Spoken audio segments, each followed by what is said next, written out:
All right, so we're going to talk about doing some multiple layers. Again, the beautiful part about this is that some of the best photo work comes from doing multiple layers, especially mixing solids and patterned paper too. So this is really kind of neat. We're going to show you how you can create some really neat pages using multiple layers and, of course, using our Perfect Layers tool. So here we go. We're going to show you. Now, one thing a lot of people have a lot of are these pre-done mats that are so nicely in size. Well, we got 4 and 4 inches and a half and 6 inches and a half, of course. So for your standard 4x6 photo, it'll fit. But here's the thing you got to think about. You got to try and eyeball this up to make sure it's completely centered, and sometimes it's off. So what I love to use the 1/4 inch for, this is such a handy tool for this, because just use it as a measuring guide.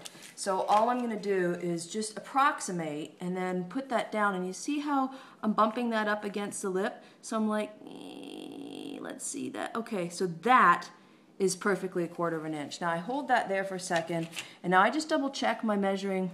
That's pretty good. That's perfectly 1/4 inch.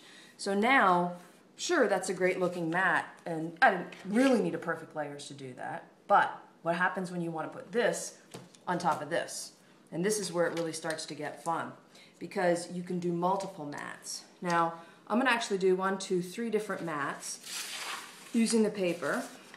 So let me just put some adhesive, if this wants to work correctly for me, on the back. Now I'm going to take this, and I don't have to be particularly precise on where I put it. I'm just going to throw it here to give me some. With patterned paper, you really want to give it a nice big border so you can be able to see the patterns. So I think I'm going to use the 5/8 of an inch on this one, or you know what, maybe the 3/4.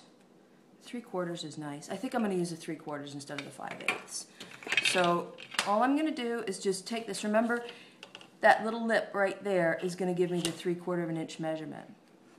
And what you want to do is, bit of a hint, if you find that it's really slick against there, I always just recommend just running your finger just along there, and it just gives it a little lift so that it'll allow it to just give it a little butt up against it just a little easier. And all I'm going to do is just take that and give it a cut. So there's one. Flip it around. Again, my 3/4 inch measurement. I'm sliding this down here, just butting it up against it. Boom, boom, boom. It butts it up, and then just cutting it down. And remember, there's the metal edge along here, so it's perfectly fine to put your blade in by there. It's not going to hurt your Perfect Layers. You just want to make sure you catch that edge. So I can just subtly feel that catching.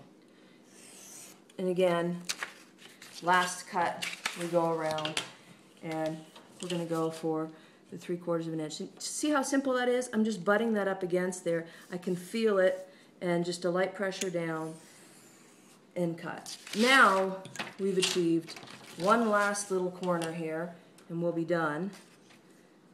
And you can see how simple it is to do that mat. Now, again, very nice, but where it really makes a difference is let's put it on another mat. So really quickly, you can imagine what I'd be going through right now if I was trying to use one of these machines to try and do it, or maybe trying to use a ruler to eye it up. You don't want to be doing that. So I'm just going to throw this down here.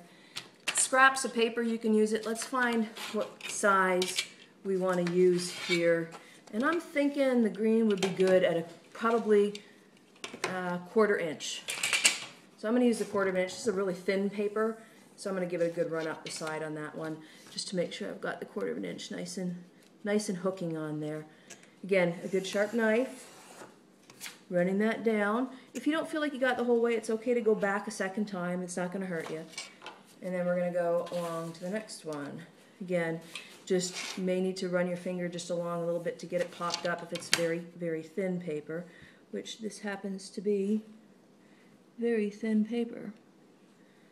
And let's get that catch. Are we on our 1/4 inch? Yes, we are. And it's not that good. I think I better redo that. You can't see it. You can't?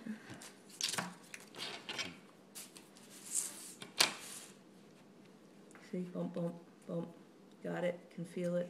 Put the knife against it. Whoops. User error. We're using Elmer's X-Acto knife blades, and they're not that good. Yeah, that's it. But they were free. But the nice part is if you goofed up, like I did here, don't worry about it, because you can go back, and you can be more accurate on it. Okay, we won't need to worry about this showing the goof. And there you go. So now you have multiple layers. 1, 2, 3, 4. We could have gone thinner, but that's a cool project.